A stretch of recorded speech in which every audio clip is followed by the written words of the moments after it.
Hey guys, just a reminder, my online course is Birth Story Academy, and you can enroll in it at birthstory.com. It's taught by me. You can be in your jammies. It's online. It's pre-recorded, and it has a ton of freebies and downloads. It's everything that you need to prepare for your hospital birth. So hope to see you in Birth Story Academy.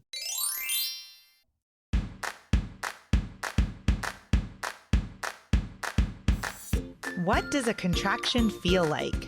How do I know if I'm in labor? And what does a day of labor look like? Wait, is this normal? Hey, I'm Heidi. My best friends call me Hides. I'm a certified birth doula, host of this podcast, and author of Birth Story, an interactive pregnancy guidebook. I have supported hundreds of women through their labor and deliveries, and I believe every one of them and you deserves a microphone and a stage. So here we are. Listen each week to get answers to these tough questions. Birth Story, where we talk about pregnancy, labor, deliveries, where we tell our stories and share our feelings. And of course, chat about our favorite baby products and motherhood. And because I'm passionate about birth outcomes, you will hear from some of the top experts in labor and delivery. Whether you are pregnant, trying desperately to get pregnant, or you just love a good birth story, I hope you will stick around and be part of this birth story family. Today, I invite you into an amazing and intimate conversation with Sabia Wade. Sabia Wade talks to us about being a dominatrix and what role that plays in life, especially as a birth doula. Sabia is the owner of the ecosystem, the Black Doula Business. You can find her at sabiawade.com. And in today's conversation, we ask you to listen with an open mind. Maybe you've never heard some of these terms. Maybe you don't know what role that could play in birth and in parenting and in your relationships at home. But Sabia and I connected deeply today, having a conversation about doms and submissives and being a dominatrix and a doula. Enjoy. Welcome, Sabia Wade, to the Birth Story podcast. How are you today? I'm good today. I'm feeling positive today. Okay. Where's that coming from? Mm, I think like naturally as a Sagittarius, I'm pretty optimistic. Okay. Like it can be like it's like I try not to be like knowingly optimistic, but like in my brain, there's always some form of hope there. So like I just hold on to it. So I think I'm just like in that space of like positivity today. Good. Well, then I'm really glad that I showed up for this because I'm going to be honest. There was like 3 times today where I was like, maybe I should cancel this episode because I'm depleted. I'm coming into this episode Mm-hmm. depleted, and I like to be really authentic for people listening too. My work partner and I had 5 births in the last 7 days, and all but Ooh. one was like long, arduous, like 54 hours, Mm-hmm. 44 hours, like first time Mm, persons giving birth. And mhm, in one of the birth videos, I'm holding her arm, and because I was rewatching it back, and I was like, take everything from me, take everything you need from me, when she was kind of just like starting to that part of transition where you just sort of give up mhm. sometimes. And I was like, no wonder I have nothing left. I Yeah. gave everything in my body to other people for the last in the 7 Weeks. days. Yeah. So anyway, so I'm depleted. Yeah. So maybe I'm going to be You could like, have canceled. You know how my email message no, is. It's like, listen, if you got to cancel, cancel. but I'm an extrovert.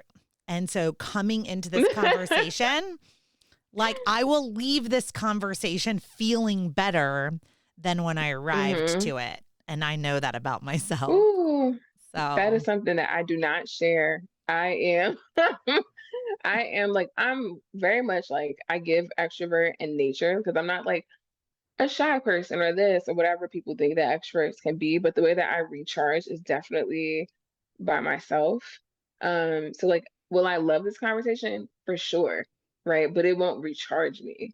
It'll be like, Mhm. oh, this was great. Okay.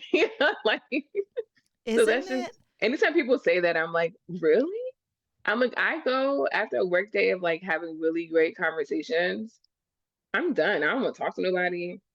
I just want to lay in the bed with my dogs. Like, I don't want to do nothing but eat. Yes, I do a little bit of that too, Sabia, for sure. Like that's going on. But no, I definitely am one of those people. Like if I'm feeling really low and then I show up in a room full of like tons of people that just want to like chat and converse and shoot the shit, it does lift me up. Hmm. It really does. So, We love you for uh, that and I because y'all balance love us out. Because if it was up to us, we just wouldn't even have no conversations for real. I know. And I was going to say, and I appreciate those people in my life that teach me the art of slowing down and relaxation and stillness and quiet. And, it is about balance. So we're coming into this conversation today as we're both birth doulas, but what we Hmm. do has, I'm assuming I don't know, we haven't talked yet. I'm assuming there's a lot of similarities. But Hmm. the very reason we came to this conversation, there was a difference, like something super unique about what I've learned about your ecosystem in the Black doula business. And I was really wanting to start there because the term was dominatrix. Hmm. So maybe we shouldn't start there. Were you a dominatrix first or a doula first? A dime first, for Mm, sure. okay. Like that probably started around I was like 20 years old Okay. when that started, and then I became a doula around 27, 28. Okay. So Now, yeah. I had to expand and sit back and think, what do these two things have to do with each other? And then I was like, oh, Yeah. they kind of have everything to do with each other, actually. So, right now, there's a Yes. few people listening that are like, I don't know, somewhere in the South and it's Sunday and they've just left church and they're like, Heidi, what's a dominatrix? So, let's start Hmm. there. I guess I've never. I wonder what the actual definition of dominatrix is. Like if we looked it up in Webster, but my definition is a dominatrix usually is a woman or a femme um, who is in a BDSM dynamic. And so in that dynamic, you're really talking about the D and the S at the end, which is Hmm. dominance and submission.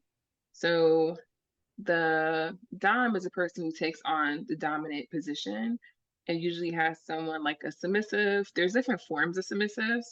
Um, and we work with them to create a space of safety, to be in connection, to create intimacy. It doesn't mean that it has to be sexual, it can be not sexual as well. Um, to also explore different kinks, different fetishes, to really also like my role and the DOMs that I'm in community with, we see our role as teaching our submissives how to care for themselves, how to advocate for themselves, how to explore safely, how to feel valued, to understand what they need to feel valued. It's a lot of like life coaching with like with like a sometimes sexual dynamic to it. But I think it's just like a practice of like love, life, and boundaries. Yeah, I was going to say too, like a sensual practice to it Mhm. too. Like, Mhm. and those two things, at Mhm. least in my life, are very different: sexual practice and sensual practice. For sure. And yeah, so I think you explained that quite beautifully.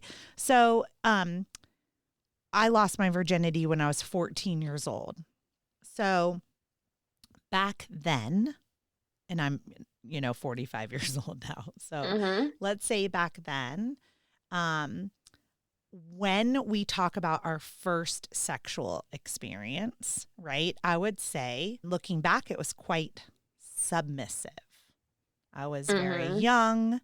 The person was older. They were experienced. I was inexperienced. And I think sometimes our first sexual experience, you may be put in a role that doesn't quite fit what you'll Mm-hmm. evolve into, what your kinks evolve into, what your likes or dislikes evolve into. Mm-hmm. And right now, the audience is like, yo, it's a birth story podcast. Listen, we're getting there, you guys. But like also We're babies getting there. most of the time get here through sex. So like Yes.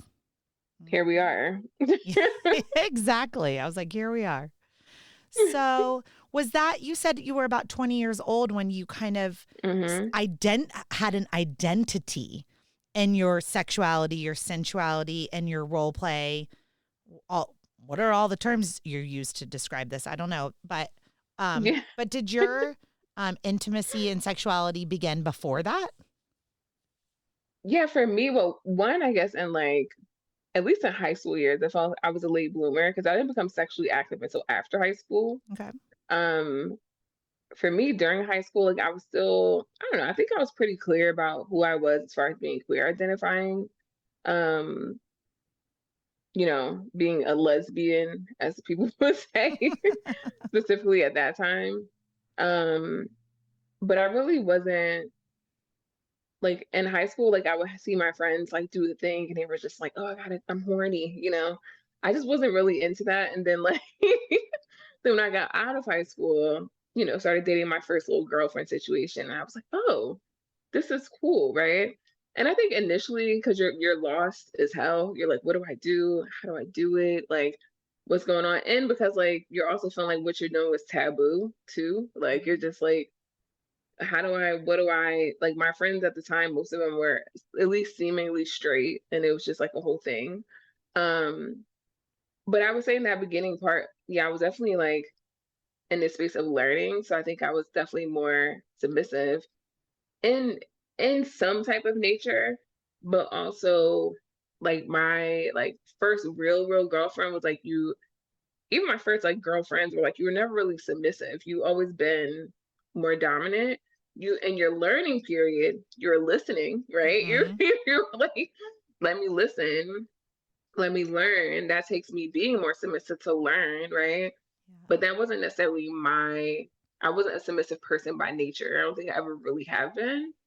Um, so like becoming a dom actually, what happened when I had a friend and she was a submissive and she would tell me about her dom, like her dom that she was in a relationship with and a dynamic with. And I was like, this is wild. Like she would tell me like all this assignments she was doing and how she loves to tie her shoe when she needed her to tie her shoe. And like, she would tell me all these things. And I was like, girl, what? Cause like cause they also weren't in a romantic relationship. Like they weren't even having sex or anything. So I was like, girl, what? Like, I was like, why are you doing this? Like, and also at the time, honestly, I was like, this is for white people. Like, I was like, girl, what is happening? Like, I just did not understand. So I met my friend Dom. I met her Dom, and when I met her, that's because my friend was like, "You and her are like very similar," and she was like, "I think you need to meet her," because I just was not really getting it. I was like, "Why are you doing these assignments? Y'all not even together. Like, what shoes you doing this and this? But I don't understand." So when I met her Dom, it just all made sense to me. I said, "Oh, okay." So her Dom, because at the time my friend would say things like, "You're already a Dom." Like she would be like, "You're so used to being in that Dom space, you can't understand." And so funny enough, I didn't understand what she meant by that because I have always been myself, right? So for example, she would like make fun of the fact that like when one time one of my exes was at my house, or anytime I would date anybody, like they would cook for me, they would clean for me, they would put on my shoes for me, like they would put on my jacket. I just thought that was normal. like I was like, this is just what happens. What do you mean I'm so dominant? I'm so this, I'm so that. I'm like a dominant. And so when I met her Dom, the picture was put together for me. And then her Dom suggested different books, like the topping book, the bottoming book, different like BDSM kind of oriented books. I started to read about those different things. And I was like, Oh, okay, now Mm-hmm. I get it. Like, Yeah. I was like, now I get it. And then it felt to me that I was like operating in this way, and these like, it actually made me understand my different like sexual desires and things. Like it helped me to like put it in a space where I can now articulate the words for it and what it looked like and what I would like it to look like in the future. Before then, I just thought I was weird. Like because me being I'm femme presenting, and I have went through times where I was like masculine presenting sometimes too.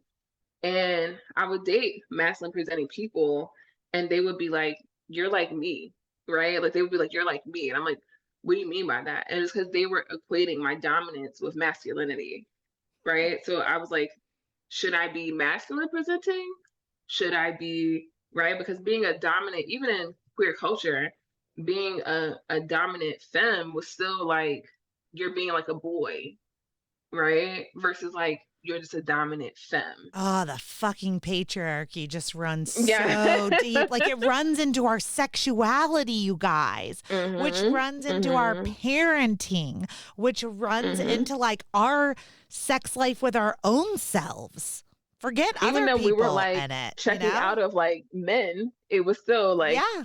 you're a dominant femme, Mm. you're trying to be a masculine woman. And I'm like, I'm not trying to be anything. I like wearing my tight jeans and my skirts and whatever, but also like I wear the pants around here. You know what I mean? Yeah. Like, but I do it. Mm-hmm. I feel, especially when I put on like, my black and my leather and my heels, like I feel even more dominant, Yeah. right? And the feminine, like high femme attire than I do when I was dressing more masculine. Yeah. So this is so interesting to me, Sabia, because it sounds like you show up in life as a Dom and in your relationships as a Dom also. Very cool Yes. And that's also dynamic. something I'm working on though. Well, Because also I've learned to be softer. I was going to say because our Mm-hmm. learning and our unlearning happens when we are in a more submissive space, right? Mm-hmm. Mm-hmm. So by nature, I am a more dominant person or individual, or like kind of like what you were saying. Like I've always shown up in the world like, here I am, this is what you get. Kind of just an internal confidence that I was born with and kind of operate in the world that way. Mm-hmm. But when it comes to sexuality and intimacy, I'm reversed. Isn't that interesting? Mm-hmm. The dominance does not carry over because there's something inside me. I say it's like the stubborn little child that's like, I'm fucking taking care of everything all day long. I don't want to make another decision. Like, Absolutely. so I actually really enjoy being in a submissive role when it comes to intimacy, which is Yeah. fascinating, right? Like the psychology of all of us is just so Yeah. And it's like fascinating. too, like that whole thing, like being dominant. So I think when I was younger, because I'm 35 now, I'm starting to be a woman of a certain age. It's feeling really good. Mm-hmm. I feel like Yeah. it's looking good. Y'all A can't see me, but I feel wise like it's looking woman. good. Yeah. Yeah, I'm like really feeling it. And so like but I feel like in my 20s, right? I feel like generally speaking, in our 20s, especially because I didn't have any kids, like I still don't have any like kids that I birthed. Um, I feel like you just have more, you go to work, you come home, you party with your friends, you like, you do the thing, whatever. You don't have like so many responsibilities, right? And so I really loved in that time being like very dominant in all the spaces, right? And even just naturally, because my personality is that way, people just look at me for direction. Even if I'm sitting being quiet, somebody's gonna be like, "What do you think we should do?" Yeah. Right? Like that's just like how it is. And it's been like that since I was a kid. Like literally, my mom would tell me how when we would like after my after school program when I was a kid, like I'll be sitting at the table talking to the teachers, and they would literally tell my mom, "I forgot that she was a kid," because like I've always had that like energy. So now though, especially like in the last 5 years, as I become like a business owner, my business has like really expanded, like building teams, like being this like 30 something year old black queer CEO person, whatever. that has required me to look more into my dominance and how it shows up. Because I think there's a part, even as a dom, where there is a certain level of softness that is now required. But it's so funny because I wouldn't say that I'm necessarily submissive. I don't lean into that, right, as much. But I think that there is softness that is now included in my dominance. So, for example, like my partner treats me like a princess, right? Like she does all the things. She like, makes sure I'm so kept, I'm so this, I'm so whatever. And that's the softness that I require. But when it comes to like even like sexually, whatever, I'm like, I've learned how to tell people what I need, what I want. And that might require me being in a submissive position, right? Mhm. But I'm not actually being submissive. Does that make sense? Yeah, it I'm still giving the absolutely does. direction. I'm still telling you what I want when I want it, but I'm not necessarily letting you lead the interaction. You may feel like it. I may let you have the floor, right? But it's all it's all still done in my direction. Um, and that's something that I've had to like learn that even in my dominance, right? 'Cause we have a lot of dominants who honestly have burnout because they take on so much responsibility. They don't want any input. They don't want anybody to think that they're soft. They don't want anybody to answer a question for them, make a decision for them, all that. And like in my relationship, I'm like, you pick, right? You decide, right? Because I don't want to decide. But I Mhm. think like there has to be that is required. Yeah, it's not quite balanced, but sometimes it's a sharing of Mm-hmm. a piece of the role, right? So Mm-hmm. this is woven. I mean, this is like literally a thread that is woven in parenting, in all relationships, in birth, and in advocacy at all levels, Mm-hmm. right? And I do think that there is something to be said about doulas and dom. Okay. And I would say that most of the doulas that I see in this community at least show up in their role at birth as a dom. I don't know what their sexual preferences are or what they're Yeah, for doing in sure. their But that the outside role is role. definitely encompassing Yeah. dominance for sure. Yeah, but the role for sure channels kind of that energy. Even when I'm podcasting, like my nature as a dom in podcasting, I have to like quiet myself or soften myself or put myself, because otherwise I'm just talking over everyone and I'm not learning or unlearning, Mm-hmm. what I need to do. Mm-hmm. And it's uncomfortable. So I was going to ask you about Mm-hmm. that. For me, I do this podcasting and I sit often in discomfort while doing it. And Mm-hmm. so I was wondering, in your life, what are some of Mm-hmm. the situations you find yourself in where you have to soften or be more submissive, Yeah. but you're uncomfortable? Like I really so I think like for me, right, there's like different identities and things in place, right? And I think, like I said, before I became a business owner, I did find myself uncomfortable in any type of like submissive anything because I was just like, I am in charge. I can do it myself. I whatever. In my 30s, I don't know if it's like the 30s. I mean, I do know this because like I have to be so in control at work, right? Like I have to be so aware that in other parts of my life, literally just do it. Like literally like there's like I welcome that where I feel like in my 20s, even maybe my early 30s, I was kind of resistant to that.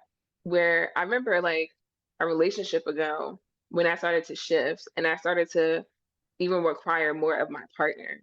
Because before, my partner would be able to like do a thing, then I would conduct a thing. And then once I started kind of getting so much more into my workspace and the energy that it takes to be a birth worker, Mhm. right? The energy that it takes to be the dominant quote unquote advocate, to be this, to be that for everyone else in my home space, in my home life, people will probably be surprised. Not that I'm not dominant, but at how much help I let in. Like I'm just like I'm helpless. With my girlfriend, oh my God, I'm helpless. I can't do anything. You Mhm. know what I'm saying? Like, Yeah. and so like I don't have any. I think maybe the hardest thing is that like, and maybe, I don't know, I don't feel that tension anymore. And it's also because it's practice, right? Like it's been a few years of practicing.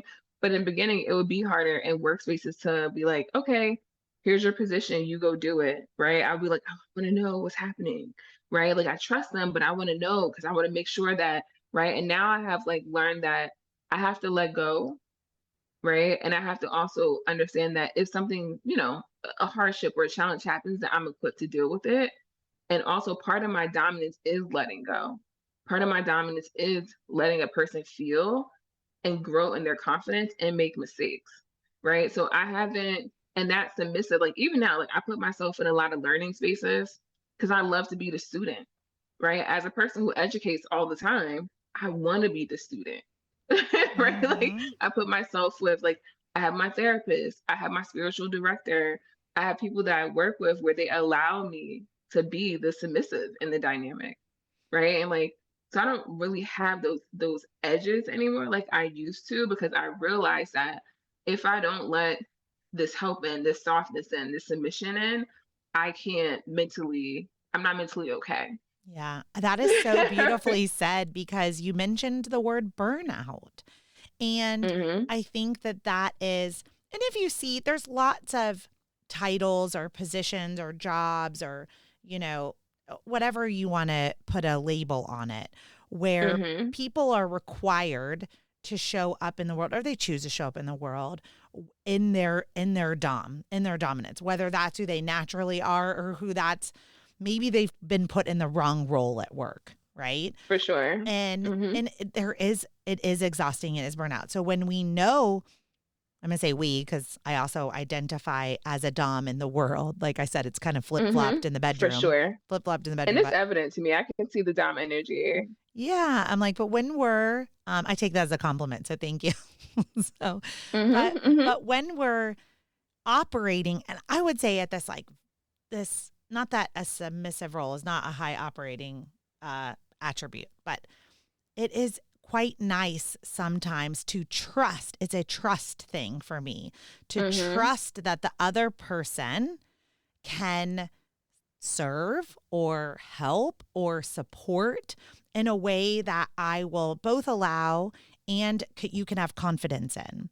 And so Mhm. I want Mhm. to give an example of that in parenting because I know we have so many parents Oh my listening. gosh, let me tell you this thing. I'm Yeah. doing this year in May, I think it is. Okay. I'm doing actually a conference. Oh my gosh, can I read the description to Yeah, you? go for it. Because it's gonna make Listen. so much sense. You're gonna be like, yes. Okay. I'm going to drink some So let Coca-Cola me while you're looking that up.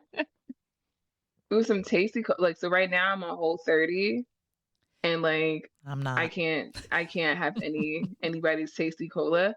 Um, but that sounds so good. Listen, I had a beautiful hummus vegetarian wrap for lunch and then I partnered it with a Coca-Cola. So, balance. Yeah. Okay, so this is the description. Okay, the title is Kink, a liberating practice for parents. And the description is, so often the role of parenting takes over the individual identity of the parent. The discussion of sexuality is tabled, and forms of sexuality, including kink, become even more taboo as life centers on the role of parenthood and less on personhood, which for many of us have included a history of kink or an interest in kink. For longtime kink lovers, we know the principles of kink go beyond sex and apply to many different parts of our lives. In this conversation, we will choose not to separate kink, personhood, and parenthood. Instead, we will discuss what kink actually is, a practice of love, boundaries, and non judgment, kink principles, and how these principles foster positive relationship building, bodily autonomy, and liberation for all. Boom. How do I sign up? So I'll send you the info. I'm in. This is May. Yes. Shit, I better get this episode Hmm. out next. I Then know. we're It's recording in happening in March. LA, and I believe it's in person, but they also have like online tickets as well. Yeah. Well, that is like mind blowing to me because that's exactly what I was thinking about. I was like, Mhm. and listen, my audience knows this story, Sabia, but you do not. So, Mhm. Mhm. little journey. I listen, I'm taking us way off, but it goes along with that thing. So I was older when I got married at 36 years old in a heteronormative relationship. And I don't even really like that word, but whatever. I identify as a Yeah. cis woman, and I was marrying at the time a cis man. Okay. Mm-hmm. And we got pregnant with it. I was on a fertility journey. So we got pregnant within a year of this fertility journey. And then about 5 months later, I was pregnant again. And so all within a year and a half of meeting my partner. So we met, we got married, we went on a fertility journey, we had a baby. Then there was no fertility journey. And then we got pregnant again, had another baby.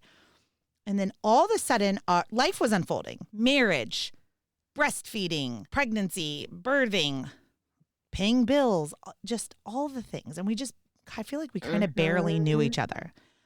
But this is so crazy. My dom started coming out in parenting, okay?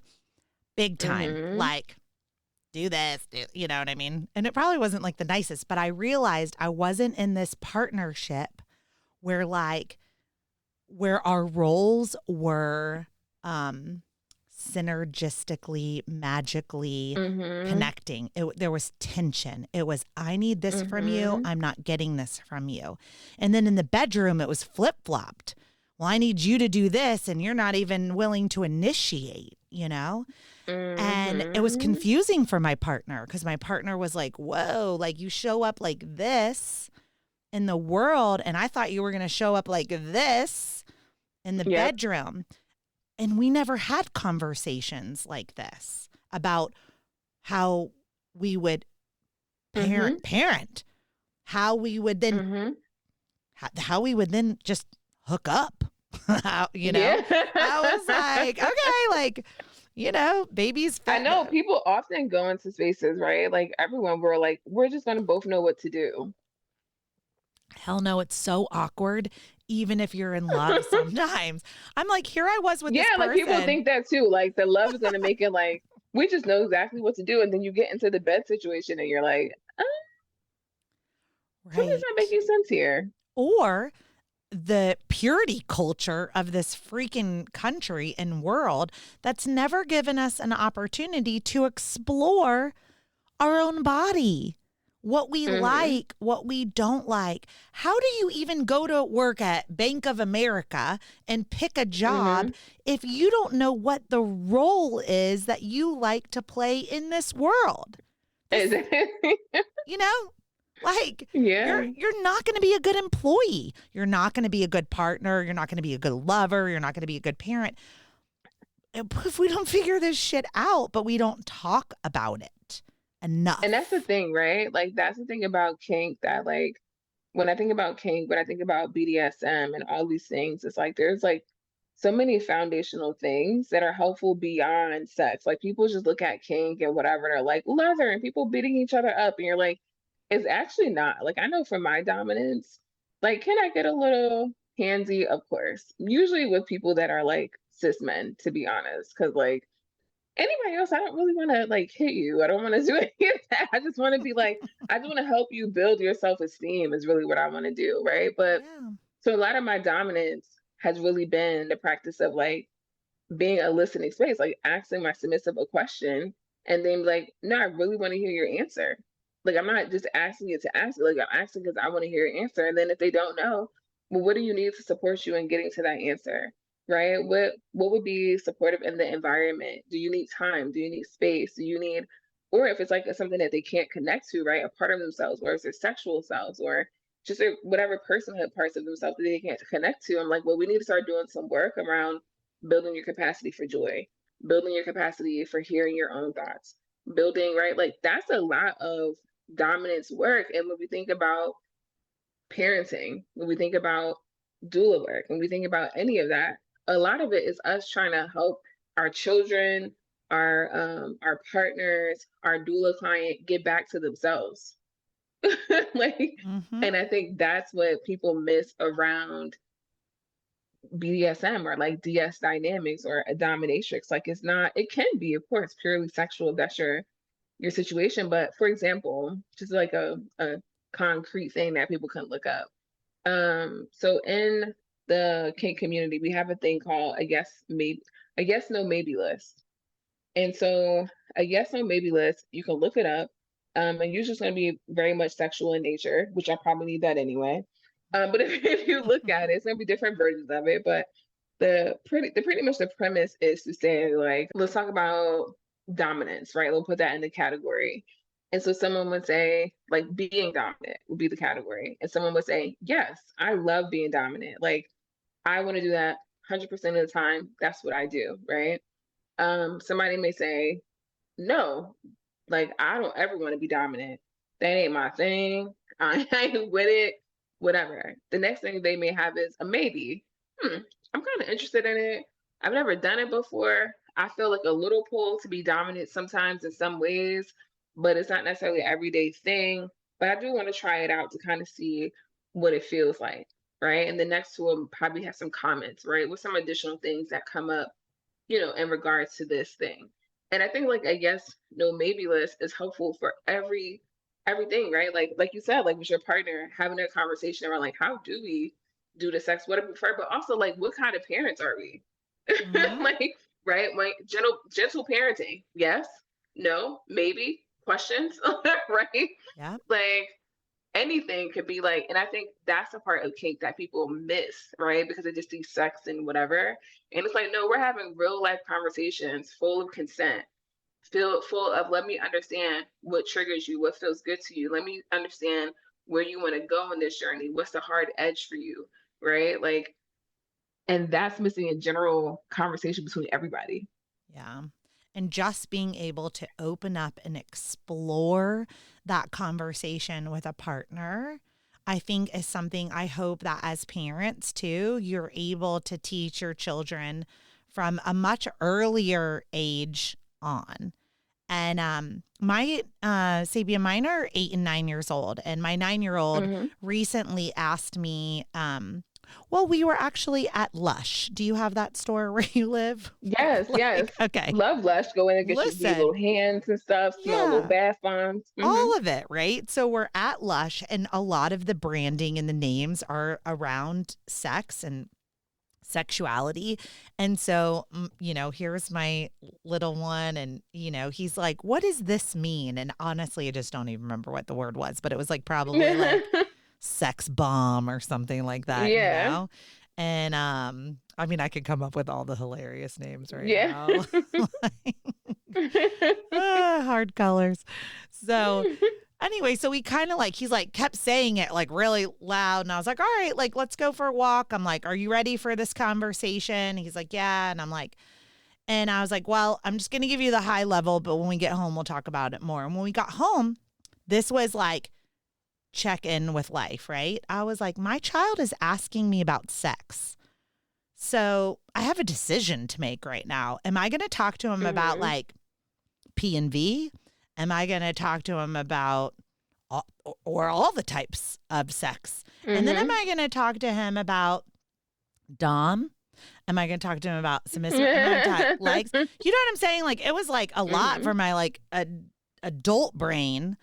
But Mm-hmm. inside this brain is a young girl who had a lot of questions that were never answered and had to go Mm-hmm. explore her own body and her own sexuality in this world all by herself. So I actually made the decision to keep it kind of high level, but I Mm-hmm. described to the best of my knowledge what it would be like if we went through if two people were male identifying and having Mm-hmm. sex, what that looks like, if two people were female identifying, if someone was in like just male and female Mm-hmm. identifying, and then my child is non-binary. So then we talked about if Yeah. someone is Different options with that. Yeah. like okay, well, like sometimes you feel more masculine and sometimes you feel more Mm-hmm. feminine, and we talked about that. And maybe you show up and we don't know if your partner is going to be masculine or feminine because you're 9 years old and you haven't come forward yet. Like, you know what I'm saying? Maybe Max knows Yeah. exactly what their sexuality at this point is, but I think it's, a work Mm-hmm. in progress for many years.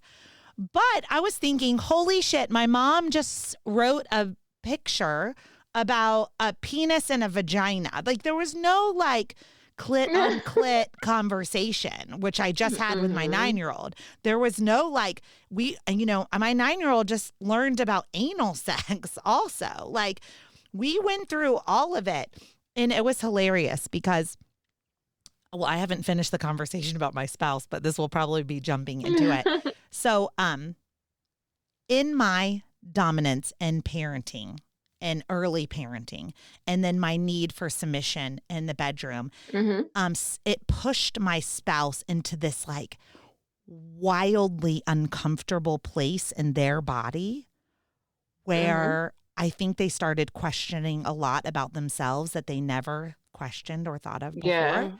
And my spouse transitioned male to female. And I can go back and roadmap it for you. You know what I mean? Like every time I pushed or pulled or needed or wanted, it pushed or pulled them into a space of self identity while I was also learning. Yeah. Like I'm learning a new identity as a mother and as a partner. And my spouse was learning a new identity and asking questions of themselves they never asked before.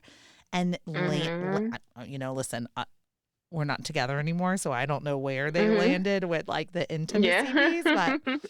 But I can probably tell you, I think it was more of a submissive female role, But my child goes, "Is that how you made us?" And I said, "Yeah." And then Max goes, "I regret asking that question."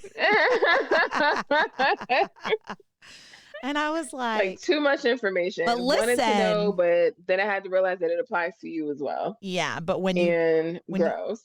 Yeah, seriously, that's he there was like totally like absolutely gross. And but I was like, you know what? I'm just setting ripples into the world because you know what? Max is going to go to school tomorrow and he's going to tell all the friends about all the ways. Not just the one way. And I think too, like there's like a conversation there about like dominance and submission. Cause I think like you said, like it's like, oh, do I like, tell them about all the details? And I don't think obviously that we need to tell the kids all about the details of that. But I do think that there's something there about like when we talk about dominance and submission, the first thing we have to realize is in life, in all of our roles and all things that we exist in, power is always present, right? Power is present when you are pregnant and you're dealing with a doctor. Power is present when you're in your romantic dynamic with your partner and partners, when you're with, when you're parenting your child, right? Like there's always power present, and there's always someone who is more dominant and more submissive. A general rule, right? Like that's always that's always present. But the thing that I think can translate to everyone, including kids, is that even in a dominant role, that person should be caring. They should be actively listening. They should be giving you direction with love and care, right? They should be they should be thinking about your best interests, right? And that means like a parent, a teacher, a doctor, whoever it may be in this role, right, should be working and thinking about you, right? Not just like directing for their own power trip. And I think that's an easy way for kids plus, adults to identify, right? Like, is this teacher a good teacher for me? Because I think a lot of us just learn as a teacher, they're in control, shut up and do what they say, right? And it's like versus like, this teacher is maybe not making the best choices. Maybe I need to sound the alarm about how I feel, right? And a dominant person in your life and any dynamic should make you feel something good in your body, right? If you're feeling frozen, stuck, you're feeling fearful, maybe that's not the right person to be in that position. And I think like even with submission on the other side of that is that a submissive should feel heard, right? They should feel like at some point they have a space to advocate for themselves. They should be able to express their emotions, express their fears, express whatever. If you can't express and you're in a submissive dynamic, it's not a safe one, right? Like, and so I think like kids can understand that, especially as our kids navigate the world without us. right? They're at school, they're at here, they're whatever. I think adults can understand that, whether it's our adult, romantic relationships, whether it's our providers, whether it's whatever. It's like these things apply just across the board. Yeah. Right? And the submissive should feel good in their body, and they shouldn't feel disempowered. They should feel empowered and their ability to trust in the person that's directing or doing more of the directing. Yeah. Well, I have a question for you. This is a great transition because in birth work, I've noticed that even the most dominant birthing persons tend to just fall into this submissive role in pregnancy. And a lot of it is our healthcare system Mm-hmm. and fear driving that, am I going to die? Is my baby going to die? And like somehow this person holds power, they believe. I would say it's like false power, but like a false sense of Mm-hmm. power that this person is going to help them or save them or Yeah. guarantee them Mm-hmm. non traumatic, safe birthing with themselves and their baby being alive at the end of this. And yet, when you ask them, does this person feel safe when you're in their presence? You just use that word safe. They'll say no. They hate their appointments. They're full of stress. They're totally anxious, Yep. right? Yeah. Do you think it's possible to be a pregnant birthing person and also be in a dominant role? Yeah, I think a lot of people are forced into that, right? I don't think that a lot of people want to be there, Yeah. right? But a lot of people are forced into it. And I think like that's the role of doulas, right? We kind of alleviate some of that Hmm. because people realize a lot of times, like sometimes people don't even know what doulas are, right? But because of just their early pregnancy experiences, they're like, I need somebody else here. Like somebody else has got, like, I'm not getting, because again, a dominant person should be someone who's going to educate you. Yeah. Right? Like when I'm in communication or in a dynamic with a submissive person, if I'm interested in bondage, right? I'm not going to just start wrapping you up with tape. I'm not about to do that. I'm going to educate you like, hey, this is what bondage is. This is what's happening. How does that help you? What does that make you feel? Is that something that you're not into? Right. And it's the same thing, should be the same thing in place for birthing people. Hey, this is what a C-section is. This would be the reasons for a C-section. Do you have any fears? This is like maybe you have this particular diagnosis or health issue that could lead this way. So I want to tell you how this would put you at risk, what parameters will be set to let us know that we are now crossing over to a C-section, whatever, right? And that would be ideal. Some doctors are like that, right? Some midwives are like that. But when we have that, like a dominant figure doing the things that they should do, right? Yeah. You create a space where the pregnant person can be submissive and can be trustingly submissive, not forced into submission where it's like this is just the dynamic. I walk to the system, the doctor did this, I'm that, I can't say anything. Or you have the opposite where someone's like, this is a mess. I'm gonna now be the dominant one. I'm now gonna take over. How stressful is that? Right? So Hmm. I think that it's possible. Some people are just gonna naturally still be dominant and that's fine. But I think like people are generally forced uh, into being dominant and they hire people like doulas and so on and so forth so that they can relieve some of that responsibility because it's work, right? Yeah. And then there's other people who are forced into submission because they're just taught that you just listen to these people even if you don't trust them. And I think all people, especially birthing people, really deserve someone that earns their submission. And like and that's in general. To me, submission is earned, even as a dominant person. Whether someone's working on my team, yes, I can say do this, do that. That's your job, but I want to earn trust, not just tell people what to do. Yeah. So Hmm. we'd never answered or bridged the gap of like how this led you to birth work. Like, where did Yeah, this cross over? Like, how do you know the word doula? yeah. You know what I mean? Like, where So did you I learned hear? it. So I was in like at the time I was in the Philly kink community. Okay. Philly and like some of the Jersey community as well, but mostly like going to kink events in Philly. And at the time, I was starting to work in Philly. I eventually moved there, but I was starting to like just in community because I was in like the artsy kind of community.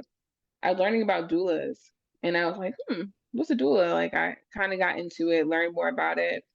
And then I was interested.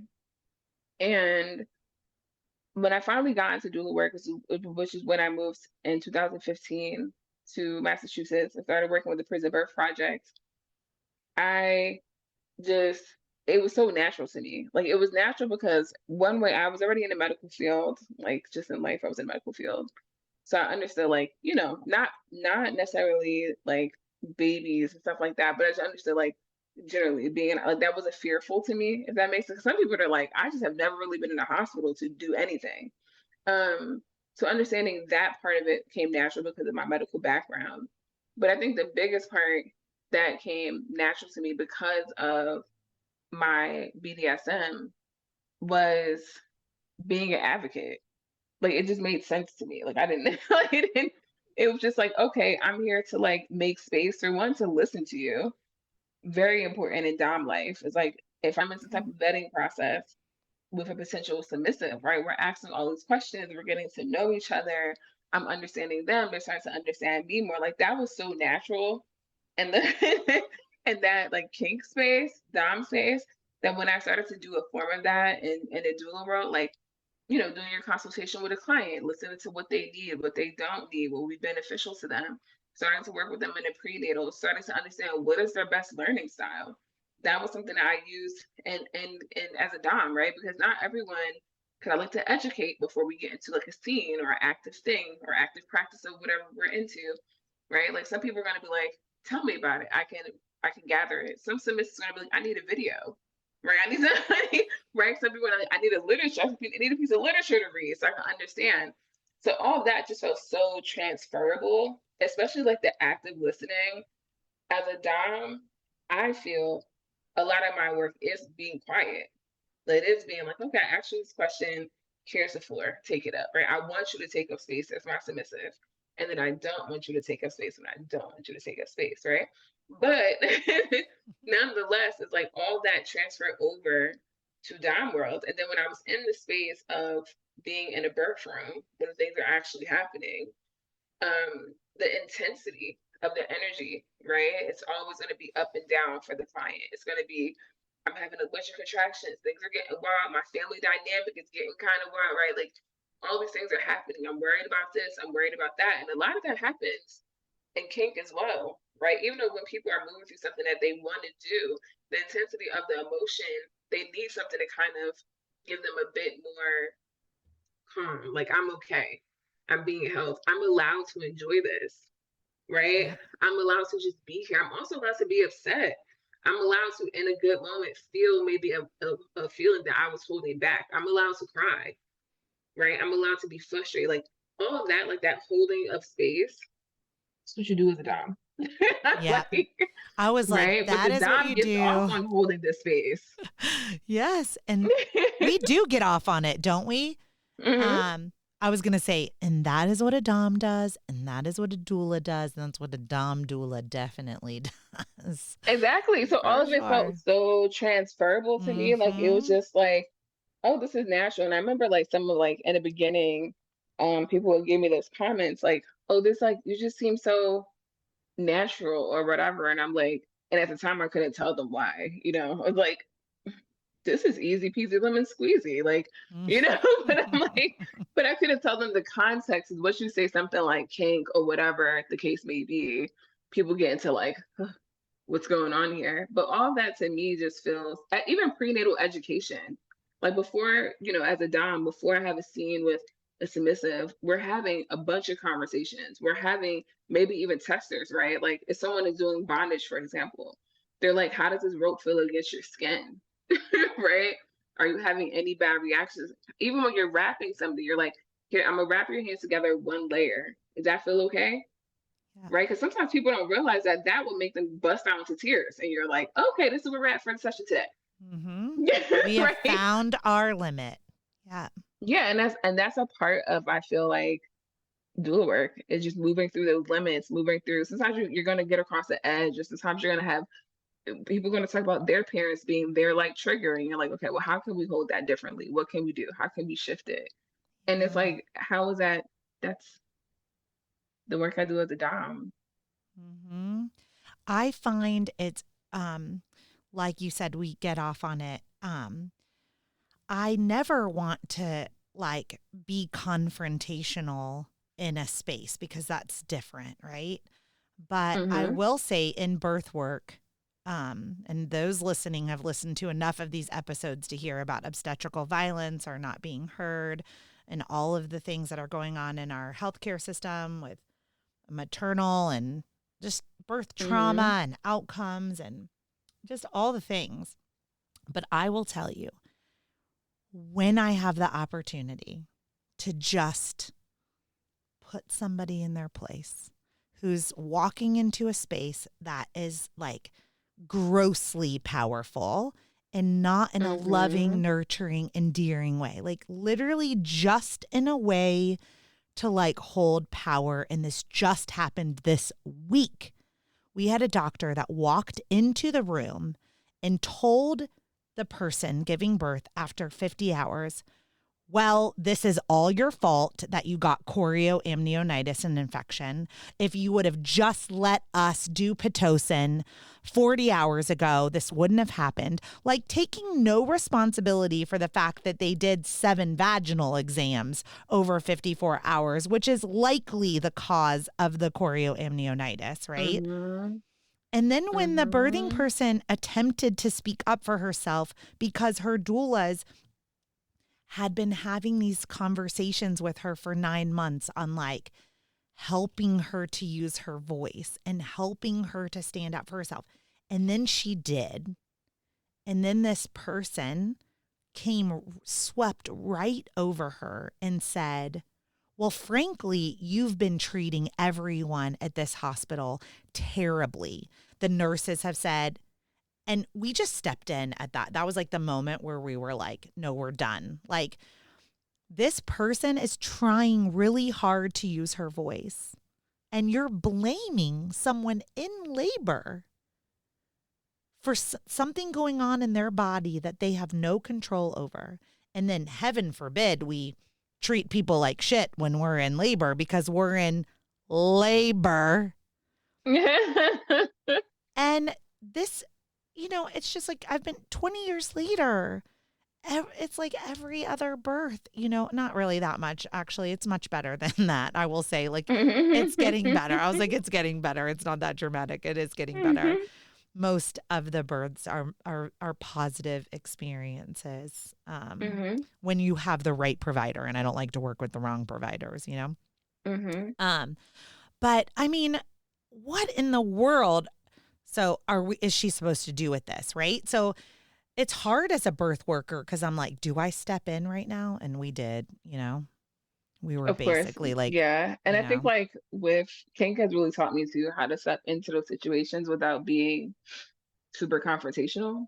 Like yeah. it's taught me how to like how do I handle this and how do I manage my emotions? Mm-hmm. Because it's easy for my emotions to get caught up in this.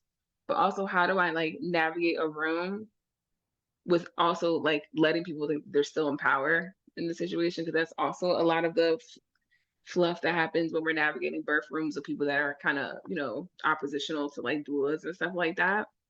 And then also, too, like a big part of kink is aftercare. So after you have an interaction with your submissive, you want to think about what makes you feel cared about. And sometimes, like, if let's say the time that y'all had together went really well, and they're like, I really love a sandwich afterwards, and like a little feedback session for 15 minutes. But also, if it's particularly intense, they may say, I want to lay in bed and I want to cuddle, whatever the case may be. So a lot of times I think about that in the realms of clients too, because it's like if we have a perfect situation, this may be the aftercare that you need, and it's probably going to be minimal, to be honest. Mm-hmm. It might, it's going to look like the doula checking in and doing things that we usually do, but like sometimes things go really left, right? And Yeah. when they go really left, what is the aftercare that I need to provide? Because I can't control every situation. I can't control a doctor being an asshole. Mm-hmm. I can't control whether you have a C-section or not. That wasn't in your plan. I can't control if your partner is being an ass. I can't control if you're, the mother-in-law is also being. I can't control everything. Everything we could plan as much as we can, right? But how is your care after all these situations?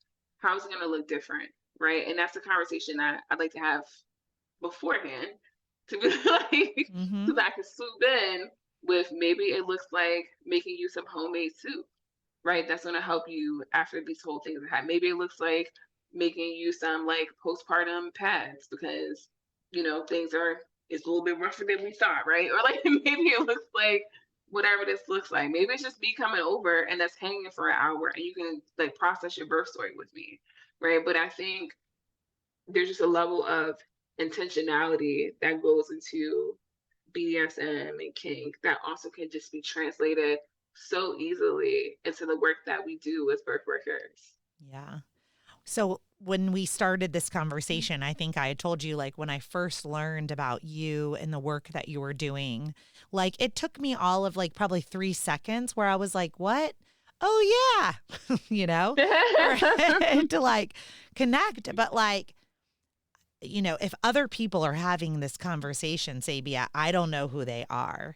Like, I'm very hmm grateful to be able to be in this space with you and to be connecting some dots where I'm like, oh, there are, as you're even talking, I'm like, I can come up with 10 examples where, like, if I would have shown up with less confrontation, more softness, used some of the skills that are learned and taught in BDSM, I could have shown up as a better doula, you know? hmm So let's kind of stop there. Um, but I was hoping that you would leave us with, like, you know, a lot of people listening to this podcast are pregnant or trying to hmm conceive or newly had a child and they are just wanting to hear other people's experiences. But like, I guess I don't even know what I'm asking other than like, do you have some like advice for people besides like hire a doula? You know what I mean? Like, like I don't know. I guess like what are my Yeah. platform is your platform. So I guess I just want to at the end here, Yeah. I just want to hear a little bit more from you. Like, what do you want to leave this audience with more? hmm You've left us with a lot already. And I would say, I really want people to take the information around the yes, no, maybe list to really look up a list and even make it blank, right? It doesn't even have to be, I mean, you probably should do the sexual one. I mean, it might be a benefit, just saying. But I want you to think about, like, especially if you're parenting with someone else, to think about maybe some of the things that, like, for example, a parenting one can be like, yes, private schools, public schools.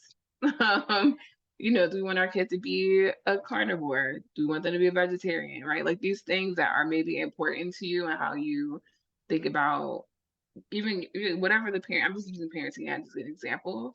And like, sit down with your partner and like really have that conversation or sit down with your lover or lovers and be like, hey, what about this? Or sit down with your doula and be like, I really thought about this. I really like this thing. I'm kind of open to this thing. That's definitely a no for me. And really just like have these written understandings of yourself and just see what you learn from it. Like there would definitely be places, especially in partnerships, where you're like, we're on two different pages. Like, but now that you know you're on two different pages, what you gonna do about it? Like, is Yeah. there a way that we can meet? Is there something that like we can do about it? Like, I just think that people have so many more choices than we think we do. We have so many more connections than we think we do. Even in ways that we don't connect, there's so many stories to tell and like things to learn about each other that even that can be something like, wow, I never knew that about you. Like, that's interesting. And I also think it saves a lot of arguments and like triggers and trauma, right? So I think like if anything, get their yes, no, maybe less. Maybe do the sexual one if you wanna, you know what I mean? But Do also it. just like Do it. apply it, apply it to different places and just kind of like see like what comes up from it. Cool. I'm going to do it. I mean, I've already done it. Haha. Yeah.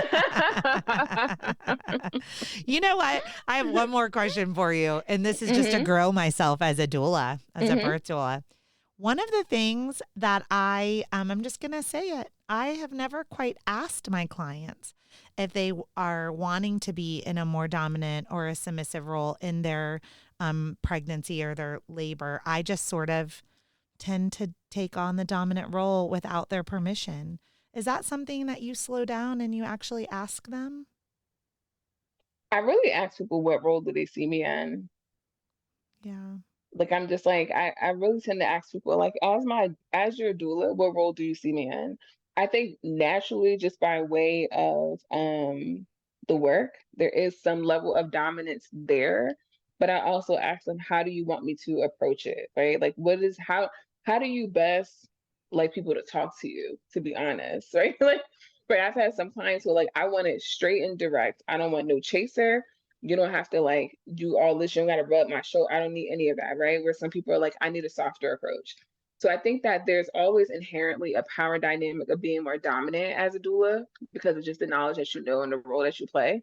But I think the way that you approach it can look different. Yeah, I think that's beautifully said. I would like. And I also tell people, like, if you're looking for the super soft, whatever, I'm probably not your person because Yeah. that's not who I am, but that leaves a way for me to be like, this person may be better. Because I want to be true to myself in the way that I doula. So true. I have a list of all of the softer doulas I know, but hopefully that does come across like when we're interviewing, right? Like I'm assuming no one is going to hire me that it like that isn't feeling energetically at least the domness that I bring to the birth world. But I just thought, maybe that's an opportunity for me to grow. Is I just was while you were talking, I was thinking, I wonder if I've ever taken away anyone's voice that wanted to use it and I used my voice for them. And that would suck really bad if the answer to that is yes. So, But it's always like a learning space, right? That's also a part of being a dominant. And there's been many times, just like in my dominant personality, where I'm like, wow, do I need to shut up? Right. Like, and that's why I said, like, I used to have that hard edge around like how much is really required of me as a dom to sit and shut up. Right. But when I accepted that as a part of my role, now I'm just like, when do you want me to say something? Like, right? Like I'm better at that part. Even though the inner dom in me wants to be like, so this is the answer. This is the thing, right? But it's like not to be an ass or, you know, a Mrs. Know-it-all or whatever. That's not dominance. That's just annoying. that's true. Yeah. A different form of power. So, Hmm. I've really enjoyed this conversation with you today and I've learned a lot. And I hope that the audience has opened to this conversation and that it can help everyone as they prepare for their birth journeys and their parenting journeys, potential parenting journeys ahead. There are show notes that people can read, but nobody does. I mean, some people do because as we talked about, there's all different learning styles. So if right now the learning style is like, I would like to listen to how to connect with Sabia, how can the audience best connect with you? Yeah. So I think the easiest ways are sabiawade.com as well as Sabia Wade on Instagram. But pretty much if you search Sabia Wade on the good old place of Google, something will come up. Okay. And Sabia is spelled Sabia and Wade is Wade for those of you that like really can't visualize things. And then, yeah, will you email me that information about that parenting class? Oh And yeah, I'll definitely do that. yeah, I'll put that out in the world. That sounds fantastic. And we always need a reason to go to LA. So. It's actually a whole conference. It's Maternal Health Now. They have a whole conference on parenting and sexuality. Yes. Okay, I'm clearing my schedule. Sorry, everybody who hired me for May. I'm no longer available to be your doula. I'll find you another dom doula. Oh, Sabia, thanks so much. I hope you have a good day. Thank you. You too. And I would just like to tell the audience, I do feel better and I am energized from this conversation. So that's And I'm how, ready to take a nap. and that is how the introverts and the extroverts and the whatevers of the whatever verts, how we live in harmony together. So talk to you soon. Thank you for listening to Birth Story. My goal is you will walk away from each episode with a clear picture of how labor and delivery might go, and that you will feel empowered by the end of your pregnancy to speak up, plan and prepare for the birth you want, no matter what that looks like.